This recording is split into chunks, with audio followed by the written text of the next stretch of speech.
Analisis postmortem dibahas dalam konteks mengkaji dan mempelajari penyebab kegagalan suatu perusahaan setelah perusahaan tersebut ditutup. Analisis ini bertujuan untuk mendapatkan wawasan dan pelajaran yang dapat digunakan oleh investor dan penerbit di masa mendatang. Menurut analisis postmortem ini, PVP, sebuah perusahaan game Web3 bernama PVP, yang baru saja gulung tikar karena menghadapi tantangan dengan pencapaian pendanaan, kesesuaian produk dengan pasar, product market fit, dan ketidakmampuan untuk menemukan pertumbuhan yang berkelanjutan. Analisis menyebutkan juga bahwa lingkungan ekonomi makro yang berbeda pada tahun 2022 mungkin berkontribusi pada penurunan tersebut. Is do a post-mortem analysis on one of these companies that recently shut down. So PVP is a company that recently announced that they were going to be closing. Basically, the email to investors kind of informed them that they were facing challenges with funding milestones, product market fit, and just not able to find sustainable growth. Beberapa aspek yang berkontribusi pada kegagalan ini antara lain konteks pasar dan waktu, timing. PVP mengumpulkan dana selama periode COVID-19 ketika orang-orang banyak menghabiskan waktu di rumah dan minat pada gaming, Web3, dan Metaverse sangat tinggi. Asumsi yang dibuat oleh perusahaan ini mungkin tidak lagi berlaku setelah orang-orang kembali ke aktivitas di luar rumah.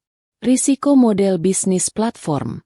Sebagai platform komunitas gaming, model bisnis PVP membutuhkan pertumbuhan pengguna yang konstan dan berkelanjutan agar menarik.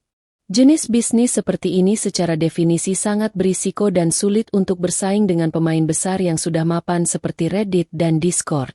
Masalah monetisasi.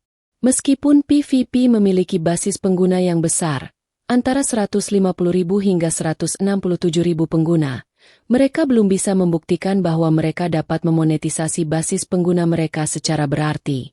Diferensiasi dan hype.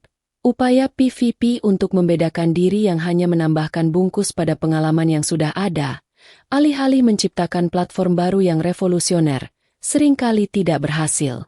Valuasi dan proyeksi.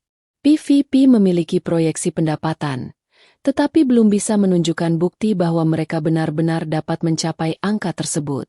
Analisis postmortem semacam ini dapat menjadi alat yang berharga bagi investor untuk mengelola portofolio mereka dan belajar dari kegagalan.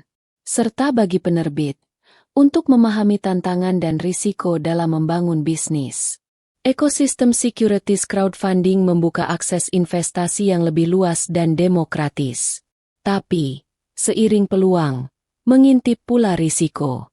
Pemodal perlu menjadi lebih aktif, kritis, dan teliti agar tidak terjebak dalam euforia, melainkan berinvestasi dengan keyakinan berbasis data dan akal sehat.